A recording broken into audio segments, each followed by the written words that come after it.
മക്കൾസ്, അപ്പോൾ 8th മക്കളുമാർക്ക് annual എക്സാമിന് ഒരുപാട് ക്വസ്റ്റ്യൻ ചോദിക്കാൻ പോകുന്ന ഒരു ചാപ്റ്റർ ആണ് ഈ ലാസ്റ്റ് ചാപ്റ്റർ ആയിട്ടുള്ള കെമിസ്ട്രി ഓഫ് മാറ്റർ അല്ലെങ്കിൽ പദാർത്ഥങ്ങളുടെ രസതന്ത്രം എന്നുള്ള ചാപ്റ്റർ. ഈ ചാപ്റ്റർ നമ്മളൊരു 15 മിനിറ്റ്സിനുള്ള നല്ല അടിപൊളിയായിട്ട് പഠിക്കാനായിട്ട് പോവുകയാണ്. അപ്പോൾ ഈ ചാപ്റ്റർ നോക്കുകയാണെങ്കിൽ നമുക്ക് കുറച്ച് മാറ്ററിന്റെ കെമിസ്ട്രി ആണ് പഠിക്കാനായിട്ടുള്ളത്. അപ്പോൾ നമുക്ക് ചുറ്റും കുറെ മാറ്ററുകൾ ഉണ്ട് അല്ലെ, ദ്രവ്യം എന്ന് നമുക്ക് പറയാം, പദാർത്ഥങ്ങൾ എന്ന് പറയാം. അപ്പോൾ ഈ മാറ്ററുകളെല്ലാം ഉണ്ടാക്കിയിരിക്കുന്നത് പല സബ്സ്റ്റൻസുകൾ കൊണ്ടാണ്. ഇപ്പൊ ചുറ്റും നോക്കുകയാണെങ്കിൽ പ്ലാസ്റ്റിക് കൊണ്ടുള്ള സബ്സ്റ്റൻസുകൾ മാറ്റേഴ്സ് ഉണ്ടായിരിക്കാം, അല്ലെങ്കിൽ റബ്ബറുകൾ കൊണ്ടുള്ളത് ഉണ്ടായിരിക്കാം, ഗ്ലാസ് കൊണ്ടുള്ളത് ഉണ്ടായിരിക്കാം, അങ്ങനെ തന്നെ പല സബ്സ്റ്റൻസുകൾ കൊണ്ടാണ് ഉണ്ടാക്കിയിരിക്കുന്നത്. അപ്പൊ ഇതിനെ പറ്റിയാണ് നമ്മൾ ഈ ചാപ്റ്ററിൽ പഠിക്കാനായിട്ട് പോകുന്നത്. ഫസ്റ്റ് നമുക്ക് പഠിക്കാനുള്ളത് ഗ്ലാസ് എന്ന് പറയുന്ന സബ്സ്റ്റൻസ് ആണ്. അപ്പൊ ഇതിൽ പ്രധാനമായിട്ട് നിങ്ങൾ ഓർത്തു വെക്കേണ്ട പോയിന്റ് ഇതാണ്.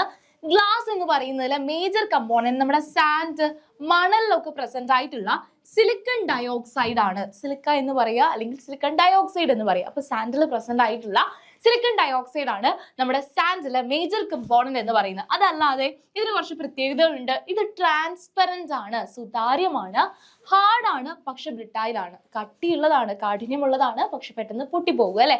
Then does not react with chemicals. നമ്മുടെ ലാബിലൊക്കെ നോക്കുകയാണെങ്കിൽ ഇതല്ലേ നമ്മുടെ കുറെ കെമിക്കൽസ് ഒക്കെ കീപ്പ് ചെയ്ത് വെക്കാറ് നമ്മുടെ ഗ്ലാസ് ബോട്ടിലൊക്കെ അല്ലേ. അപ്പൊ നമുക്ക് മനസ്സിലാവും ഇത് എന്ത് ചെയ്യുന്നില്ല, കെമിക്കൽസുമായിട്ട് റിയാക്ട് ചെയ്യുന്നില്ല.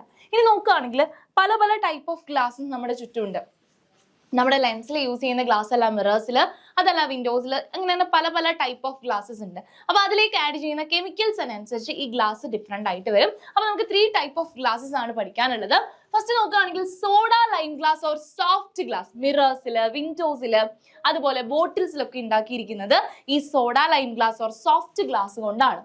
അപ്പൊ സോഡ ലൈം ഗ്ലാസോ സോഫ്റ്റ് ഗ്ലാസോ ഇനി ഏത് ടൈപ്പ് ഗ്ലാസോ ആയിക്കോട്ടെ, സിലിക്ക എന്ന് പറയുന്നത് മേജർ കമ്പോണന്റ് ഒന്നായിരിക്കും അല്ലെ, സിലിക്ക എന്ന് പറയുന്നത്. ഇതല്ലാതെ ആരൊക്കെ ഉണ്ടെന്ന് പഠിച്ചു വെക്കുക.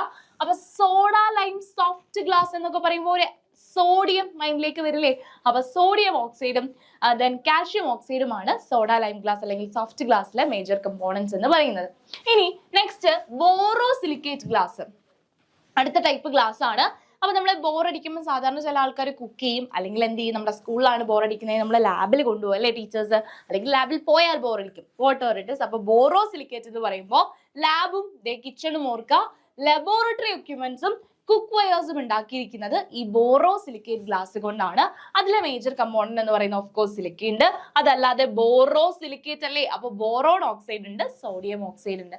നെക്സ്റ്റ് നോക്കുകയാണെങ്കിൽ flint glass or optical glass. അപ്പൊ ഒപ്റ്റിക്കൽ എന്നൊക്കെ പറയുമ്പോൾ നമ്മുടെ മൈൻഡിലേക്ക് വരും ലെൻസസും പ്രിസവും ഒക്കെ ഉണ്ടാക്കിയിരിക്കുന്നത് ഈ ടൈപ്പ് ഓഫ് ഗ്ലാസ് കൊണ്ടാണ്. ഫ്ലിന്റ് എന്ന് പറയുമ്പോൾ ഒരു എൽ ഹൈലൈറ്റഡ് അല്ലേ, ആണ് അല്ലെ. അപ്പൊ സിലിക്ക അല്ലാതിലുള്ള കമ്പോണന്റ് ലെഡ് ഓക്സൈഡും സോഡിയം ഓക്സൈഡുമാണ്. അപ്പൊ ഇതല്ലാണ്ട് കുറച്ച് പൊട്ടാഷ്യം ഓക്സൈഡും ഒക്കെ കമ്പോണൻസ് ആയിട്ട് വരുന്നുണ്ട്. മേജർ കമ്പോണൻസിൽ ഇത്ര മാത്രം നിങ്ങൾ പഠിക്കുക. അപ്പൊ സിലിക്കയാണ് മേജർ കമ്പോണന്റ്. ഇനി നമുക്ക് ചുറ്റും നോക്കുകയാണെങ്കിൽ പല ഗ്ലാസിനും പല കളേഴ്സ് കിട്ടാറുണ്ട് അല്ലെ. അപ്പൊ ഈ പറഞ്ഞ കമ്പോണന്റ് അല്ലാതെ അതിനകത്തേക്ക് കുറച്ച് കെമിക്കൽസ് കൂടി ആഡ് ചെയ്താൽ അതിന് പല കളർ കിട്ടും.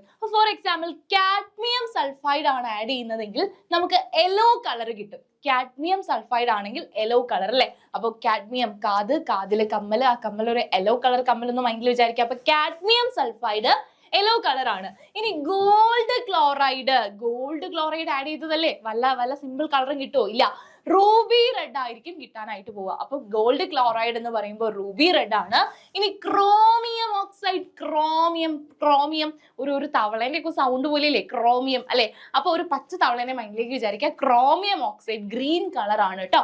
ഇനി കൊബാൾട്ട് ഓക്സൈഡ് എന്ന് പറയുമ്പോൾ ഒരു ബി ഹൈലൈറ്റഡ് അല്ലേ, കൊബാൾട്ട് ഓക്സൈഡ് ബ്ലൂ കളർ ആണ്. അപ്പൊ ഇത് കൂടി നിങ്ങൾ പഠിച്ചു വെക്കുക കേട്ടോ. അപ്പൊ നമുക്ക് ഗ്ലാസ്സിൽ ഇത്രയും കാര്യങ്ങളാണ് പഠിക്കാനായിട്ടുള്ളത്. ഇനിയുള്ള സബ്സ്റ്റൻസിനെ പഠിക്കാൻ നിങ്ങൾ ഒരു പ്രോസസ്സ് അറിയണം. ആ പ്രോസസ്സിനെ പറ്റി നമുക്ക് ഡിസ്കസ് ചെയ്യാം. സോ നോക്കിക്കോ, മിസ് ഒരു സിമ്പിൾ സ്മോൾ മോളിക്യൂൾ എടുക്കുകയാണ്, ഒരു ചെറിയ സിമ്പിൾ സ്മോൾ മോളിക്യൂൾ എടുക്കുകയാണ്. ഈ സ്മോൾ മോളിക്യൂളിനെ മിസ് മോണോമർ എന്ന് വിളിക്കുകയാണ് കേട്ടോ, മോണോമർ. ആൻഡ് ഈ ഒരു ചെറിയ മോളിക്യൂളിലേക്ക് ഇനിയും എന്ത് ചെയ്യാണ്, വേറൊരു ഇതേ മോളിക്യൂളിന്റെ തന്നെ വേറൊരെണ്ണം മിസ് അറ്റാച്ച് ചെയ്യാണ്, ഒന്ന് കമ്പൈൻ ചെയ്യിക്കുകയാണ്. വെറുതെ അങ്ങനെ മോളിക്യൂൾസ് ഒന്നും കമ്പൈൻ ചെയ്യില്ല. കമ്പൈൻ ചെയ്യണമെങ്കിൽ ഹൈ പ്രഷറും ഹൈ ടെമ്പറേച്ചറും കൊടുക്കണം. ഉയർന്ന മർദ്ദവും താപനിലയും കൊടുക്കുമ്പോൾ മാത്രമേ ഇവർ എന്ത് ചെയ്യുള്ളൂ, കമ്പൈൻ ചെയ്യുള്ളൂ. അപ്പൊ ഒരാള് രണ്ടായി അല്ലെ. അപ്പൊ ഇതിനെ ഡൈമർ എന്ന് വിളിച്ചു. ഓക്കെ, ഡൈമർ എന്ന് വിളിച്ചു. ഇനി എന്ത് ചെയ്തു, നിർത്തിയില്ല, ഇതിലേക്ക് ഹൈ പ്രഷറും ടെമ്പറേച്ചറും കൊടുത്ത് ഇതുപോലെ കുറെ ആൾക്കാരെ ചേർത്ത് വെച്ചു.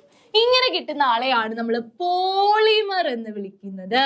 അപ്പൊ സ്മോൾ മോളിക്യൂൾസ് ആയിട്ടുള്ള മോണോമർ, ചെറിയ തന്മാത്രയായിട്ടുള്ള മോണോമർ ചേർത്ത് വെച്ച് ലാർജ് മോളിക്യൂൾ, വലിയ തന്മാത്ര ഉണ്ടാക്കുന്ന, പോളിമർ ഉണ്ടാക്കുന്ന ഈ പ്രോസസ് ആണ് എന്തെന്ന് പറയുന്നത് മക്കളെ? പോളിമറൈസേഷൻ എന്ന് പറയുന്നത്. പോളിമറൈസേഷൻ എന്ന് പറയുന്നത്. ക്ലിയർ? അപ്പൊ പോളിമറൈസേഷൻ എന്ന് പറയുന്ന പ്രോസസ് എന്താ? ഹൈ ടെമ്പറേച്ചറും പ്രഷറും കൊടുത്ത് മോണോമറുകൾ ചേർത്ത് വെച്ച് പോളിമേഴ്സ് ഉണ്ടാക്കുന്നു. ഇതിനെ പറ്റി പഠിക്കുന്ന സയൻസിനെയാണ് നമ്മൾ പോളിമർ കെമിസ്ട്രി എന്ന് പറയുന്നത്. അപ്പൊ നമുക്ക് ഡെഫിനിഷൻസ് ഒക്കെ ഒന്ന് നോക്കാം. Polymerisation is the process. ഇതൊരു പ്രോസസ് ആണ്. എന്താ ഇവിടെ നടക്കുന്നത്? Small molecules are combine. ചെറിയ തന്മാത്രകൾ എന്ത് ചെയ്യുന്നു? കമ്പൈൻ ചെയ്യുന്നു. അണ്ടർ, വെറുതെ കമ്പൈൻ ചെയ്യോ? ഇല്ല, under high pressure and temperature. എന്തിനാ ഇങ്ങനെ കമ്പൈൻ ചെയ്യുന്നത്? To form large molecule. അപ്പൊ എന്താ മോണോമർ? ഇവിടെ ഉപയോഗിച്ച സ്മോൾ മോളിക്യൂളിനെയാണ് നമ്മൾ എന്തെന്ന് പറയുന്നത്? Monomer. And large molecule form ചെയ്തതാണ് പോളിമർ എന്ന് പറയുന്നത്. ഇതിനെ പറ്റി പഠിക്കുന്ന സ്റ്റഡിയാണ് പോളിമർ കെമിസ്ട്രി. അപ്പൊ നമ്മൾ ഈ പറഞ്ഞ പോളിമേഴ്സ് എന്ന് പറയുന്ന 2 ടൈപ്പ് ഉണ്ട്. നാച്ചുറൽ, പ്രകൃതിദത്തമായിട്ടും അവൈലബിൾ ആണ്. സിന്തറ്റിക് ആയിട്ട് നമ്മൾ മനുഷ്യനിർമ്മിതമായിട്ട് ഉണ്ടാക്കിയെടുക്കുന്ന എന്തുണ്ട്? പോളിമേഴ്സും ഉണ്ട്. ആദ്യമായിട്ട് നമ്മൾ ഉണ്ടാക്കിയെടുത്തത് ബേക്ക്ലൈറ്റ് എന്ന് പറയുന്ന പോളിമർ ആണ് കേട്ടോ. സിന്തറ്റിക് പോളിമർ നമ്മൾ ആദ്യമായിട്ട് ഉണ്ടാക്കിയെടുത്തത് നമ്മുടെ ബേക്ക്ലൈറ്റ് ആണ്. അപ്പൊ നോക്കിക്കോ, നമ്മുടെ സെല്ലുലോസ് എന്ന് പറയുന്നത് ഒരു നാച്ചുറൽ പോളിമറിന് എക്സാമ്പിൾ ആണ്. പ്ലാന്റ് സെല്ലിലൊക്കെ പ്രസന്റ് ആയിട്ടുള്ള ആളാണ് നമ്മുടെ സെല്ലുലോസ് എന്ന് പറയുന്നത്. അപ്പൊ അതൊരു നാച്ചുറൽ പോളിമറിന് എക്സാമ്പിൾ ആണ്. ഇനി സ്റ്റാർച്ച് എന്ന് പറയുന്നത് ഗ്ലൂക്കോസ് മോളിക്യൂൾസ് ചേർന്ന് സ്റ്റാർച്ച് ഉണ്ടാവുക. അപ്പൊ ഗ്ലൂക്കോസ് ആണ് അവിടുത്തെ മോണോമർ അല്ലെ. അപ്പൊ അത് ചേർന്ന് വലിയ മോളിക്യൂൾ ഉണ്ടായി അല്ലെ. അതാണ് പോളിമർ. അതാരാ? സ്റ്റാർച്ച്. ഇനി നാച്ചുറൽ റബ്ബർ, നമ്മളെ റബ്ബർ പ്ലാന്റിൽ നിന്ന് കളക്ട് ചെയ്യുന്നത്, അതും എന്തിന് എക്സാമ്പിൾ ആണ്? നാച്ചുറൽ പോളിമറിന് എക്സാമ്പിൾ ആണ്. ഇനി polythene, nylon, Bakelite, PVC pipe എന്ന് കേട്ടിട്ടുണ്ടാവും അല്ലെ. സിന്തറ്റിക് റബ്ബേഴ്സ്, ഇതൊക്കെ സിന്തറ്റിക് ഫൈബേഴ്സിന് എക്സാമ്പിൾ ആണ്. അപ്പൊ നമ്മൾ നോക്കുകയാണെങ്കിൽ ഇതിൽ കുറച്ച് ആൾക്കാർ എന്ന് പറയുമ്പോൾ റബ്ബർ കാറ്റഗറി വരുന്നുണ്ട്, പ്ലാസ്റ്റിക് കാറ്റഗറി വരുന്നുണ്ട്. അപ്പൊ നോക്കുമ്പോൾ ഫൈബറുകൾ അല്ലെ, നമ്മുടെ തുണി, നൈലോൺ എന്നൊക്കെ പറയുമ്പോൾ മെറ്റീരിയൽ ആണ് അല്ലെ, ഫൈബറുകൾ കാറ്റഗറി വരുന്നുണ്ട്. അപ്പൊ ഇനി നമ്മൾ അങ്ങോട്ട് ഈ 3 കാറ്റഗറി കൂടിയാണ് പഠിക്കാൻ പോകുന്നത്. Plastics, rubbers, fibres. അപ്പൊ നമുക്ക് പ്ലാസ്റ്റിക്കിൽ നിന്ന് സ്റ്റാർട്ട് ചെയ്യാം. പ്ലാസ്റ്റിക് പഠിക്കുമ്പോൾ നിങ്ങൾ ഫസ്റ്റ് പഠിക്കേണ്ടത് പ്ലാസ്റ്റിക്കിന്റെ ക്ലാസിഫിക്കേഷൻ ആണ്. Plastics are of 2 types. തെർമോപ്ലാസ്റ്റിക്സും ഉണ്ട്, തെർമോപ്ലാസ്റ്റിക്സും ഉണ്ട്, തെർമോസെറ്റിംഗ് പ്ലാസ്റ്റിക്സും ഉണ്ട്. തെർമോപ്ലാസ്റ്റിക്സും തെർമോസെറ്റിംഗ് പ്ലാസ്റ്റിക്സും ഉണ്ട്. എക്സാമ്പിൾ വെച്ച് മിസ് പറഞ്ഞു തരാം. തെർമോപ്ലാസ്റ്റിക്സിന് എക്സാമ്പിൾ ആണ് PVC എന്ന് പറയുന്നത്. അപ്പൊ PVC എന്ന് പറയുന്നത് തെർമോപ്ലാസ്റ്റിക്സിന് എക്സാമ്പിൾ. അപ്പൊ നമ്മുടെ വീട്ടിലൊക്കെ എന്തെങ്കിലും പൈപ്പ് ലൈൻ ലീക്കേജും കാര്യങ്ങളൊക്കെ വരികയാണെങ്കിൽ നമ്മൾ പ്ലംബറിനെ വിളിക്കും അല്ലെ. മുമ്പിൽ വന്നിട്ട് എന്താ ചെയ്യുക? അപ്പൊ ലീക്കേജും കാര്യങ്ങളും ഒക്കെ നോക്കി അതൊക്കെ കട്ട് ചെയ്ത് വേറൊരു പൈപ്പൊക്കെ അതിലേക്ക് അറ്റാച്ച് ചെയ്ത് വെക്കും അല്ലെ. വെറുതെ വെച്ചാതിരിക്കോ? ഇല്ല. അപ്പൊ എന്ത് ചെയ്യും? ഈ പൈപ്പ് ഒന്ന് ഹീറ്റ് ചെയ്യും അല്ലെ. PVC പൈപ്പ് ഒന്ന് ഹീറ്റ് ചെയ്യും. ഹീറ്റ് ചെയ്യുമ്പോൾ അത് എന്ത് ചെയ്യും? ഉരുകും, മെൽറ്റ് ആകും. മെൽറ്റ് ആയിട്ട് അതിന് എന്ത് ചെയ്യും? അത് റീഷേപ്പ് ചെയ്യും അല്ലെ. അപ്പൊ തെർമോപ്ലാസ്റ്റിക്സ് എന്ന് പറയുന്നത് അതിനെ നമുക്ക് വീണ്ടും ചൂടാക്കാനായിട്ട് പറ്റും. എന്ത് ചെയ്യാൻ പറ്റും? ഹീറ്റ് ചെയ്യാൻ പറ്റും. അപ്പൊ അത് എന്ത് ചെയ്യും? മെൽറ്റ് ചെയ്യും, ഉരുകും, എന്നിട്ട് റീഷേപ്പ് ചെയ്യും, മറ്റൊരു ഷേപ്പിലേക്ക് മാറും. ഇനി തെർമോസെറ്റിംഗ് എന്ന് പറയുന്നത് ഓൾറെഡി സെറ്റ് ആയിട്ടിരിക്കുകയാണ്. ഇനി അയാളെ ഹീറ്റ് ചെയ്യാനോ എന്ത് മെൽറ്റ് ചെയ്യാനോ വേറൊരു ഷേപ്പിലേക്ക് മാറ്റാനോ കഴിയില്ല. അങ്ങനെയുള്ള പ്ലാസ്റ്റിക്സ് ആണ് തെർമോസെറ്റിംഗ് പ്ലാസ്റ്റിക്സ് എന്ന് പറയുന്നത്. നമ്മുടെ ബേക്ക്ലൈറ്റ് ഒക്കെ തെർമോസെറ്റിംഗ് പ്ലാസ്റ്റിക്സിന് എക്സാമ്പിൾ ആണ് കേട്ടോ. ദെൻ ഇനി നമുക്ക് നോക്കാനായിട്ടുള്ളത് പ്ലാസ്റ്റിക് പൊല്യൂഷൻ ആണ്. അപ്പൊ എന്തായാലും എക്സാമിന് പ്ലാസ്റ്റിക് പൊല്യൂഷൻ അല്ലെങ്കിൽ വാട്ടർ പൊല്യൂഷൻ ക്വസ്റ്റ്യൻ വരും. പ്ലാസ്റ്റിക് പൊല്യൂഷൻ ചോദിച്ചാൽ ഇത് എഴുതി വെക്കുക. 4R method. എങ്ങനെ നമുക്ക് പ്ലാസ്റ്റിക് പൊല്യൂഷൻ കുറയ്ക്കാം എന്നതിന് ഒരു 4R മെത്തേഡ്. ഒന്നുമില്ല, refuse, avoiding and accepting plastic product കൊടുക്കുന്നതും അത് അക്സെപ്റ്റ് ചെയ്യുന്നതും നമ്മൾ അവോയ്ഡ് ചെയ്യുക. Reduce, minimise the usage of plastics. Reuse, നമുക്ക് റീയൂസ് ചെയ്യാൻ പറ്റുന്ന സാധനങ്ങൾ റീയൂസ് ചെയ്യുക. റീസൈക്കിൾ ചെയ്യുക, വേറൊരു രീതിയിലേക്ക് കൺവേർട്ട് ചെയ്യാൻ പറ്റുമെങ്കിൽ അങ്ങനെ ചെയ്യുക. അപ്പൊ ഈ 4R മെത്തേഡ് ത്രൂ നമുക്ക് എന്ത് ചെയ്യാം? പ്ലാസ്റ്റിക് പൊല്യൂഷൻ കുറയ്ക്കാനായിട്ട് പറ്റും. ഇനി നോക്കാനുള്ളത് അടുത്തൊരു പോളിമർ ആണ് റബ്ബർ എന്ന് പറയുന്ന കാറ്റഗറിയിൽ. അപ്പൊ റബ്ബർ എന്ന് പറയുന്ന പോളിമറിന് ഏറ്റവും വലിയ പ്രത്യേകത എന്താണെന്ന് അറിയോ? They are elastic natural polymers അല്ലെ. ഇലാസ്റ്റിക് സ്വഭാവമുള്ള, ഇലാസ്റ്റിക് നേച്ചർ ഉള്ള ഒരു പോളിമറിന് എക്സാമ്പിൾ പറയാൻ പറഞ്ഞാൽ നമുക്ക് സുഖമായിട്ട് റബ്ബർ പറയാനായിട്ട് പറ്റും. ഇനി നാച്ചുറൽ റബ്ബർ എന്ന് പറയുന്നത് നമ്മുടെ റബ്ബർ പ്ലാന്റിൽ നിന്ന് കളക്ട് ചെയ്യുന്ന ലാറ്റക്സ് ചേർന്നാണ് ഉണ്ടാവുന്നത് അല്ലെ. അപ്പൊ നാച്ചുറൽ റബ്ബറിന്റെ മോണോമർ ഏതാന്ന് ചോദിക്കുമ്പോൾ നമുക്ക് ലാറ്റക്സ് പറയാം. ലാറ്റക്സ് ചേർന്നാണ് ഈ നാച്ചുറൽ റബ്ബർ നമ്മൾ ഉണ്ടാക്കിയിരിക്കുന്നത്. അപ്പം ഇതിൽ ഏറ്റവും ഇമ്പോർട്ടന്റ് പോയിന്റ് ആണ് ഇലാസ്റ്റിക് നേച്ചറുള്ള ഒരു പോളിമർ ആണ് റബ്ബർ എന്ന് പറയുന്നത്. അപ്പൊ റബ്ബർ കഴിഞ്ഞാൽ നമുക്ക് എന്താ പഠിക്കാനുള്ളത്? പ്ലാസ്റ്റിക് ആയി, റബ്ബറായി, ഫൈബേഴ്സുകളാണ്. ഫൈബറുകൾ എന്ന് പറയുമ്പോൾ these are strong and long. സ്ട്രോങ്ങും ലോങ്ങും ആയിട്ടുള്ള ഒരു പോളിമർ ആണ് എന്ത്? ഫൈബറുകൾ എന്ന് പറയുന്നത്. നൈലോൺ ആണ് ആദ്യമായിട്ട് സിന്തസൈസ് ചെയ്തിട്ട ഫൈബർ എന്ന് പറയുന്നത്. ഇനി നമുക്ക് കുറെ നാച്ചുറൽ ആയിട്ടുള്ള ഫൈബേഴ്സ് ഉണ്ട്, അല്ലാതെ സിന്തറ്റിക് ആയിട്ടുള്ള ഫൈബേഴ്സ് ഉണ്ട്. നമുക്ക് എക്സാമ്പിൾസ് ഒന്ന് നോക്കാം. അപ്പൊ നാച്ചുറൽ ഫൈബറുകൾക്ക് എക്സാമ്പിൾ ആണ് നമ്മൾ ഈ പറയുന്ന കോട്ടൺ അല്ലെ, കോട്ടൺ, ദെൻ സിൽക്ക് അല്ലെ. സിൽക്ക് എന്നൊക്കെ പറയുന്നത് നാച്ചുറൽ ആയിട്ട് നമുക്ക് അവൈലബിൾ ആയിട്ട് കിട്ടുന്ന ഫൈബറുകളാണ്. ഇനി നമുക്ക് സിന്തറ്റിക് ആയിട്ടുള്ള ഫൈബേഴ്സ് ഉണ്ട്. നൈലോൺ പറയാം, പോളിസ്റ്റർ പറയാം. ഇതൊക്കെ എന്താണ്? സിന്തറ്റിക് ആയിട്ടുള്ള നൈലോൺ, പോളിസ്റ്റർ, ഇതൊക്കെ എന്തിന് എക്സാമ്പിൾ ആണ്? സിന്തറ്റിക് ഫൈബേഴ്സിന് എക്സാമ്പിൾ ആണ്. അപ്പൊ ഈ ഒരു എക്സാമ്പിൾ മൈൻഡിൽ വെച്ചുകൊണ്ട് തന്നെ നിങ്ങൾക്ക് എന്ത് ചെയ്യാം? ഇതിന്റെ ഗുണവും ദോഷവും പറയാനായിട്ട് പറ്റും. അപ്പൊ നാച്ചുറൽ ഫൈബേഴ്സ് നോക്കുകയാണെങ്കിൽ അതിൽ എയർ സർക്കുലേഷൻ എങ്ങനെയാ?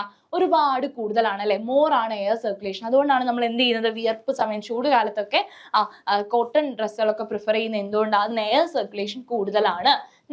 സിന്തറ്റിക് വെച്ച് നോക്കുമ്പോൾ അത് ലെസ് ആണ്, കുറവാണ് അല്ലെ. ഇനി വാട്ടർ അബ്സോർപ്ഷൻ, നമ്മൾ വിയർത്താലൊക്കെ ബോഡിയിൽ പെട്ടെന്ന് അറിയാൻ പറ്റുന്നത് കോട്ടൺ പോലെയുള്ള മെറ്റീരിയൽ അല്ലേ. അപ്പൊ ഇയാൾക്ക് വാട്ടർ അബ്സോർപ്ഷൻ ഹൈ ആണ്, മോർ ആണ്. ഇയാൾക്കോ വാട്ടർ അബ്സോർപ്ഷൻ എന്ന് പറയുന്നത് ലെസ് ആണ്. ഇനി നെക്സ്റ്റ് നോക്കാം, ഡ്യൂറബിലിറ്റി. ഒരുപാട് നാൾ നിൽക്കുന്നത് എന്താ? സിന്തറ്റിക് ഫൈബേഴ്സ് ഒക്കെ ആയിരിക്കും അല്ലെ, ഒരുപാട് നാൾ നിൽക്കും അത്. പക്ഷെ നാച്ചുറൽ ഫൈബേഴ്സ് അത്ര നാൾ നിൽക്കില്ല അല്ലെ. അപ്പൊ ഇത് ലെസ് ആണ്, ഇതെന്ന് പറയുന്നത് മോർ ആണ്. ഇനി നോക്കുകയാണെങ്കിൽ വെയിറ്റ് എന്ന് പറയുന്നത് കോട്ടൺ പോലെയുള്ള അങ്ങനെയുള്ള ഡ്രസ്സുകൾക്ക് കുറച്ചുകൂടി വെയിറ്റ് ആയിരിക്കും. മറ്റേന്ന് പറയുന്നത് കുറച്ചുകൂടി ക്യാരി ചെയ്യാൻ ഈസി ആയിട്ടുള്ളതായിരിക്കും അല്ലെ. അപ്പൊ ഇത് മോർ ആയിരിക്കും, ആൻഡ് ഇതെന്ന് പറയുന്നത് ലെസ് ആയിരിക്കും. അപ്പൊ ഇത്രയും കാര്യങ്ങളാണ് ഈ ചാപ്റ്ററിൽ പഠിക്കാനായിട്ടുള്ളത്. അപ്പൊ കെമിസ്ട്രി ഓഫ് മാത്സ് എന്ന് പറയുന്ന വളരെ ഈസി ആയിട്ടുള്ള ഒരു ചാപ്റ്റർ ആണ്. നമ്മൾ 15 മിനിറ്റ്സിനുള്ള നല്ല അടിപൊളിയായിട്ട് പഠിച്ചു. അപ്പൊ ഇതുപോലെയുള്ള വീഡിയോസ് ഒക്കെ കാണാനായിട്ട് ചാനൽ ഒന്ന് സബ്സ്ക്രൈബ് ചെയ്ത് വെച്ചു. അപ്പോൾ ഓൾ ദി ബെസ്റ്റ്.